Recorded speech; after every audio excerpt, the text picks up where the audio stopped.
Hailing from Vishakhapatnam, Andhra Pradesh, now settled well in Ahmedabad, Gujarat for years, Dr. Ravi Rao is a humanitarian whose interest in the cosmic and human relationship drove him towards his path of astrology. Learning from various institutes like the prestigious Harvard University in the United States, Dr. Ravi Rao has done his research for over 20 years now, with a hope to make this world a better place with his knowledge, and to impart that knowledge, now he aims to open his doors to anyone wishes to benefit from the science of planets.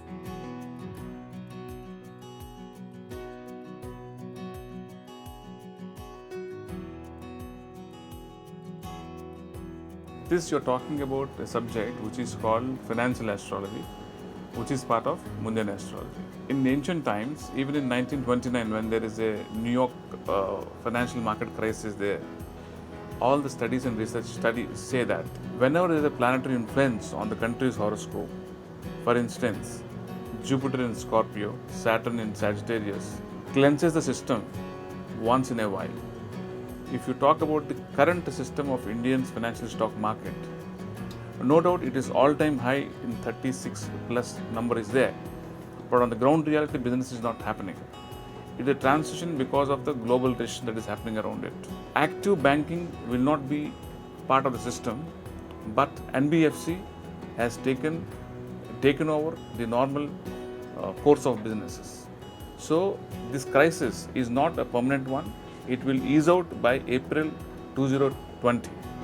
In the meantime, I see a lot of banks are getting merged or getting closed or getting a kind of a new phase, or restructuring of banks is going to happen, which is necessary, which is a must, because the planet Saturn in a democratic setup cleanses a lot of wrong practices by the policy, by the users, and even willful defaulters. All these things are a big mess in any financial market. I am going to see this change, which we have been forecasting, expecting much before.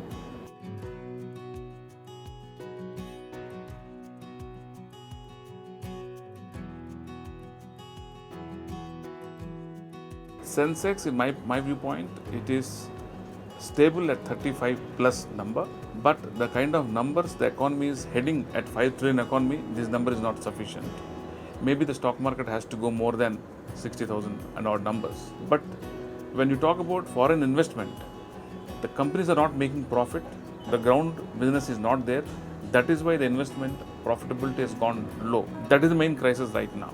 It's not the stock market. Stock market is nothing but a political sentiment of the country, as well as political stability, where the people want to invest or they don't want to invest. It has already taken swing during the budget time, during the political election, even during Diwali and next budget, it will take some swing.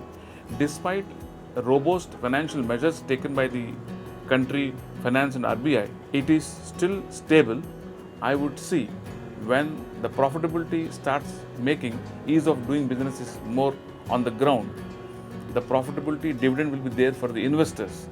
That is the time the stocks will be stabilized and markets will go up.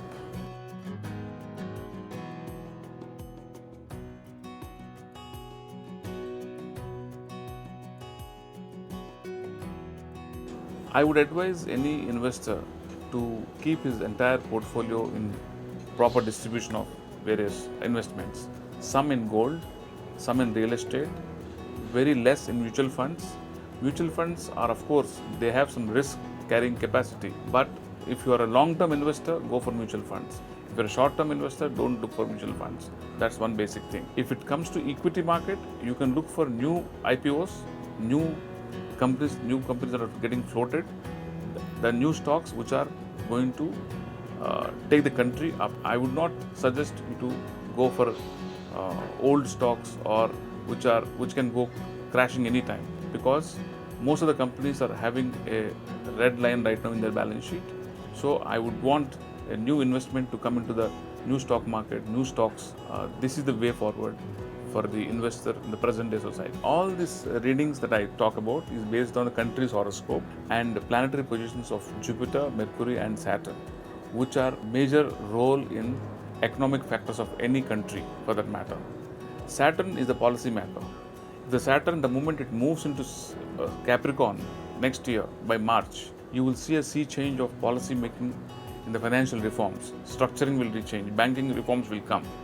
A new methodology of lending and using money in the system will be coming into the place. Same as the investors. If you see the present day in India, all time non-performing assets are there. That is because bad money is there in the market.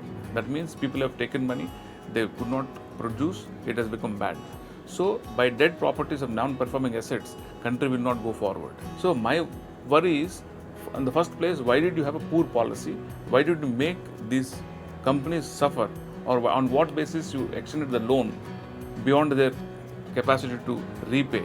That is the biggest mistake. Huge country like democracy in India, the corrections and the policy should be very clear when it comes to business, because people here invest based on the sentiment and the mood. Everybody doesn't read the balance sheet.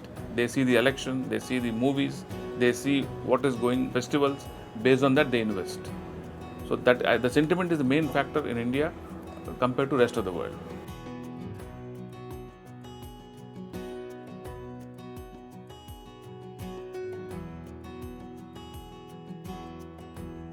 For any country to have a steady financial growth, you need to have political stability first. Ever since 2014, the new government has come in. It seems the country has seen a sea change of policy making, whether it is demonetization, whether it is GST, one country, one tax. We are flooded with a lot of policy changes on the top. To percolate down the line, for a common man to accept digitalizing the economy, monetizing digital transactions, tax payment, online government payment payoffs to farmers, they all take a lot of time. Earlier, it was not the case when any global change was there. India was run by the cash economy. That used to absorb the economy, a parallel economy used to run. Today, though our economy situation looks vulnerable according to you, but it is getting its own correction because our country is self-sustainable in every manner. The moment we produce and sell to our own population, we are a huge market. Not only that, we have enough potential to supply to the world at the best possible prices, keeping the labor, jobs in place. So, in my opinion, it's only a transitionary phase where people has to get adopted, and a lot of change, a sudden change can come down the year. Maybe before next election, we can see a robust economy ahead of our country. So, when I see a country's horoscope, first I see the political stability and the rulership and policy making I see. Then I see Saturn, Mercury and Jupiter. Primarily they are the planets for stock market. And also Mars I see, because Mars is the infrastructure and business planet.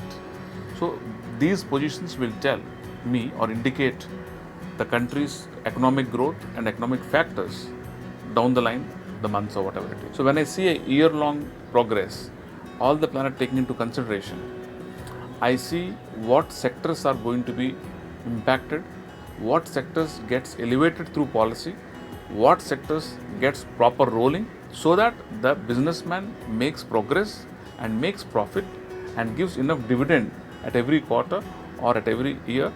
That is where the market stability comes into the picture. That's what I do. The India is primarily, even now, it's a largely an agrarian sector. A good monsoon rain will set the tone for good festive season and shopping and purchases. That is the time when people want to reap the benefit or profit from the stock market. The investment they do, they also reap the benefit. So when I see the planet, stock market or economic astrology, I do sector-wise. Agriculture I take on one aspect. Similarly, I take pharma, I take infrastructure, I take service industry, I also take manufacturing and other automobile industry and banking sector. So each one has a planetary connection. When I see the transit of these planets across the country's chart, they indicate fairly what is going to be the gold price, what is going to be the respective industry's progress in the coming months to come. They are the primary indicators for me in analyzing and giving forecast to my clients as well as everybody.